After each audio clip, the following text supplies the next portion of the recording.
আমি খুব ক্যালকুলেট করে করি না, বোকা একটা মানুষ, বোকামি করে এমন একটা কথা বলে দিই, এমন একটা সিচুয়েশনে যেটা পুরো এনভায়রনমেন্টটা চেঞ্জ করে দেয়। 3বার খোঁচা দিলে তারপর আমি ছুরি দিয়ে আঘাত করি। নাম্বারে আমার খারাপ লাগে যখন মিডিয়ার মানুষ মিডিয়াকে হেয় করে কথা বলে। রাইট, হ্যাঁ, নাম ধরেই বলে তো। সবাই খারাপ সেটা কেউ বলে না, যে ভাইরাল নেগেটিভলি তুমি যেটা বলতেছিলা, ডিগবাজি দিয়ে, বিয়ে নিয়ে, ডিভোর্স নিয়ে। হিরো আলম আর শাকিব খানের মধ্যে যথেষ্ট তফাৎ। তুমি দুটো নাম একসাথে উচ্চারণ করছো। দুইটা একই লাইনে লেখা কিন্তু দুইটা এক না।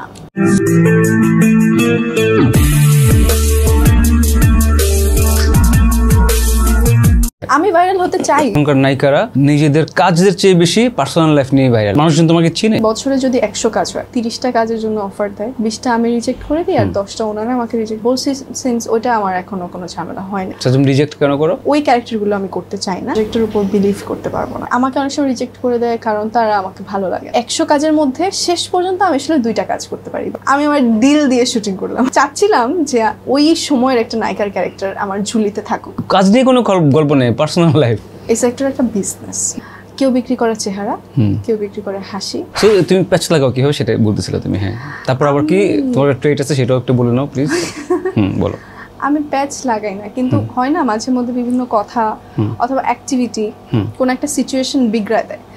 তো আমার হয় কি, আমি খুব ক্যালকুলেট করে করি না, খুব প্ল্যান করে যে ঝামেলা করে বিষয়টা তেমন না। কিন্তু মানুষ ভাবে যে আমি খুব ক্যালকুলেশন করে প্ল্যান করে কোনো একটা সিচুয়েশন ক্রিয়েট করলাম। আসলে এমন কিছুই না। আমি বোকা একটা মানুষ, বোকামি করে এমন একটা কথা বলে দিই, এমন একটা সিচুয়েশনে যেটা পুরো এনভায়রনমেন্টটা চেঞ্জ করে দেয়। ওটা আসলে আমি বোকামি করে করি, এটা আমি সবাইকে ক্লিয়ার করে দিলাম। ওকে, মানে ইচ্ছে করে করো না আসলে, ইচ্ছা করে। তুমি বোকা আসলে। আমি খুবই বোকা। হ্যাঁ, তো আর তোমার ট্রেটটাও বলো। ট্রেট, আমাকে 3বার কেউ ক্ষতি করলে তারপর আমি 3বার পর অনেক বড় ক্ষতি করি। কিরকম সেটা জানি না। আমাকে 3বার খোঁচা দিলে তারপর আমি ছুরি দিয়ে আঘাত করি। তো এরকম কাকে করলা, কবে করলা জানি না, একটু পরে আপনি বুঝতে পারবেন। বাট আমি তো একবারও করি না তোমাকে। চলেন কথা বলি। বাট এর আগে বলো না কাকে করছে সেটা বলো। আমার মনে নাই, কিন্তু অলমোস্ট মানে যারাই খাইছে এরকম ছুরির গুতা, তারা জানে যে প্রথমে আমাকে 3বার পিন দিয়ে ওরা পোক করতে থাকে, শুনি তারপর আমি দেই একদম বড় শুই দিয়ে। সো প্যাচ কবে কিভাবে লাগিয়েছো তুমি সেটা শুনি আগে। প্যাচ লেগে গেছে, তুমি আসলে লাগাও নাই। এটা আসলে এক্স্যাক্টলি আমার মনে নাই। দিস ইজ মাই ট্রেট, এবং এটা অনেক জায়গায় হয়েছে ছোটবেলা থেকে। বোকা মানুষ হলে বুঝবেন, আপনি তো বোকা না, এর জন্য বোঝেন না বিষয়টা। আমি অনেক বোকা, কি বলো মঞ্জু ভাই। আচ্ছা, তুমি তোমার একটা আগে শুনি, তুমি আমার শুনিয়ে তুমি আসলে কি বলতে চাও যতটুকু পারো বলো, নো প্রবলেম। আপনার শুনিয়ে কবে থেকে দেখো শো? অনেক আগে থেকে দেখি, কারণ চোখের সামনে চলে আসে, না চাইলেও আপনার শো চলে আসে। মানে তার মানে না চাইলেও আমি চাই না আমার শো দেখতে, এরকম কিছু? আমি দেখতেছি একটা মিনা কুমারীর গান, আরে জোস, হঠাৎ করে চলে আসলো viral suggested, okay I have to see it now. তারপর মিনা কুমারী গানের মাঝে আপনার শো এর একটা ক্লিপ দেখতে হলো, এইরকম।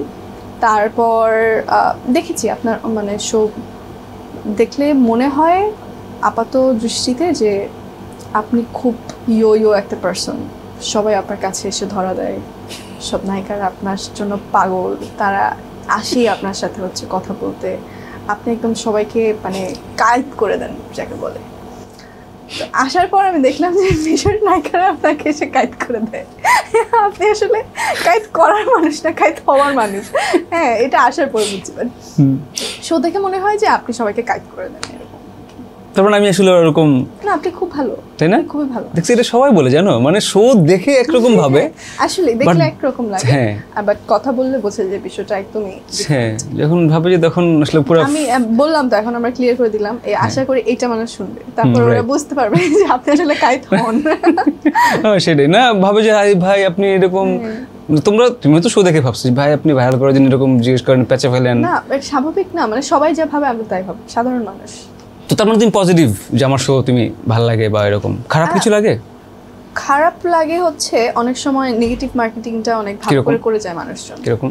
হ্যাঁ, ধরেন 1 নম্বরে আমার খারাপ লাগে যখন মিডিয়ার মানুষ মিডিয়াকে হেয় করে কথা বলে। রাইট, হ্যাঁ। তুমি মিডিয়াতে কাজ করে এই চেয়ারটাতে বসার যোগ্যতা পাইছো, তুমি এসে বললাম মিডিয়াটা অনেক খারাপ, হইলো না তো? তো সেটা কি বলবে না, যেটা সত্যি সেটা বলবে না? বলবে, এখানে কোন সেক্টরটা খারাপ সেটা বলবে, কোন কাজটা খারাপ, কোন মানুষটা খারাপ, বি স্পেসিফিক। ওরা তো স্পেসিফিক্যালি বলে, স্পেসিফিক্যালি নাম ধরে কাউকে বলতে, নাম ধরেই বলে। তো আমি তুমি নাম ধরে বলো, ওরা কিন্তু নাম ধরে বলে। আমি নাম ধরে শুনি না, আমি আপনাকে আজকে 3টা অন্তত 4টা ভিডিও করা হলো নাম ধরে বলে নাই, বাট পুরোটা ইন্টারভিউ আমি আপনাকে দোষ দিচ্ছি না, শোয়ের কথা বলছি না, আমি ওইটা সমালোচনা করছি। প্রথমত খারাপ লাগে যখন মিডিয়াকে ছোট করে, সাধারণ মানুষ দেখে তো ইন্টারভিউটা, ওরা কি ভাববে? ওরা ভাববে আমরা যারা হচ্ছে সুন্দরভাবে কাজ করতেছি, ও হয়তো সুন্দরভাবে কাজ করতেছে, ওরা হয়তো এরকম বাজে একটা সিচুয়েশনের মধ্যে দিয়ে যায়, অনেক খারাপ জিনিস হচ্ছে এখানে, সবাই খারাপ সবাই খারাপ সবাই খারাপ। না ভাই, এরকম না, না সবাই খারাপ সেটা কেউ বলে না। দেখো তুমি যখন এমন ভাবে প্রেজেন্ট করে, এত ফিউরিয়াসলি প্রেজেন্ট করে যেন অনেক রাগ, ও আসলে আগাতেই পারছে না। এটা সত্যি তো, হ্যাঁ ডেফিনেটলি এটা সত্যি। তাদের জন্য কি, তোমার যদি এক জায়গা দিয়ে আগাতে না দেয়, না আরেক জায়গায় ট্রাই করো, তুমি একটা স্কিল ডেভেলপ করো। What about your skills? তুমি অন্যজনের দোষ দিবা। একটা খারাপ মানুষ এসে তোমাকে একটা খারাপ কথা বললো, যে মানুষটা অ্যাক্টিং খুঁজতেছে, বা যে মানুষটা একটা ভালো ফেস খুঁজতেছে, যে মানুষটা একটা ভালো উপস্থাপক খুঁজতেছে, যে মানুষটা একটা ভালো নৃত্যশিল্পী খুঁজতেছে, তুমি ওই মানুষটার জন্য কাজ করো, তুমি নিজের স্কিল ডেভেলপ করো। যদি এখানে না হয়, বাই এনি চান্স না হলো, তখন তুমি বলো। সো আমাদের এখানে কি স্কিলেই কাজ হয়? স্কিলে কাজ হয় না, skill is the main character, hero element. স্কিলের সাথে আমার মনে হয় যে সব কিছু লাগে, একটু একটু করে লাগে। স্কিলের সাথে গ্ল্যামার লাগে কোনো প্রজেক্টে, স্কিলের সাথে কোনো প্রজেক্টে নাচ লাগে, স্কিলের সাথে কোনো প্রজেক্টে মেধা লাগে, স্কিলের সাথে কোনো প্রজেক্টে কথা বলতে পারার উচ্চারণটা লাগে, যেটা অনেকের নাই। স্কিলের সাথে অনেক কিছু লাগে, বাট মেইনলি লাগে হচ্ছে স্কিল টু প্রেজেন্ট ইউরসেলফ। আমি শুরুতে অন্য কারো দিকে তো আঙুল তুলতে পারবো। স্কিলের পাশে এখন যেটা লাগে, দেখো যে ভাইরাল নেগেটিভলি, তুমি যেটা বলতেছিলা ডিগবাজি দিয়ে, বিয়ে নিয়ে, ডিভোর্স নিয়ে, প্রেম নিয়ে, এই জেল খাটা নিয়ে, এগুলোতে যারা ভাইরাল, তাদেরকে তুমি দেখো কয়দিন পর বড় বড় ক্যারেক্টার প্লে করতেছে, মুভি হোক, গান হোক, নাটকে হোক। খেয়াল করে দেখো, টিকটকে উদ্ভট সব জিনিস করে ভাইরাল হয়ে নাটক করতেছে। স্কিল এখানে কোথায়? নাটক যদি স্কিল নিয়ে হইতো সুমি, তাহলে আমাদের মিডিয়া তো এত বাজে হয় না সুমি, যাই বলো। না না, স্কিল নিয়ে আমি কেন বলতেছি, তাহলে ভিউজের পিছনে সবাই এইভাবে দৌড়ায় না। একটা ডিফারেন্স আছে। স্কিল নিয়ে কেন বলছি, আমি কথা বলতেছি হচ্ছে আমি এখন কি কাজ করতেছি, ওটিটি, সিনেমা, যতটুকু সম্ভব। আর আপনি বললেন হচ্ছে নাটকের কোথায় স্কিল, কোথায়? ওর তো টিকটকে ভাইরাল হয়ে নাটক করছে। ফিল্মেও দেখো, ফিল্মেও সেম ভাইরাল হয়ে, তারপরে আপনারটাও ঠিক আমারটাও ঠিক। কিভাবে যখন কেউ নাটক করছে টিকটকে ভাইরাল হয়ে, অফকোর্স ওর একটা সার্টেন স্কিল আছে টু বি ভাইরাল। ওর ফেসটা অ্যাট্রাকটিভ ভাবে প্রেজেন্ট করার জন্য এমনভাবে তাকায় যে ওকে দেখতে সুন্দর লাগে। ও একটা ফিল্টার ইউজ করে, ওকে দেখতে সুন্দর লাগে। ও যখন একটা নাটকের সেটে যায়, একটা নাটক করলো, 2টা নাটক করলো, 5টা নাটক করলো, 10টা নাটক করলো, তারপর ওর কিন্তু টিকটকের যেই এফেক্ট ওইটার কাজে লাগে না।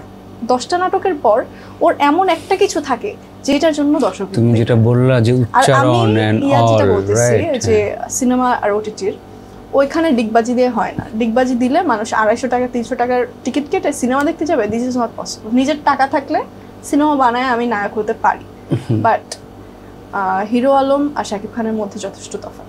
শাকিব খানকে মানুষ 500 টাকার টিকিট করেও দেখতে যাবে, and he is not a tiktoker. But irony দেখো, তুমি দুটো নাম একসাথে উচ্চারণ করছো। This is the problem.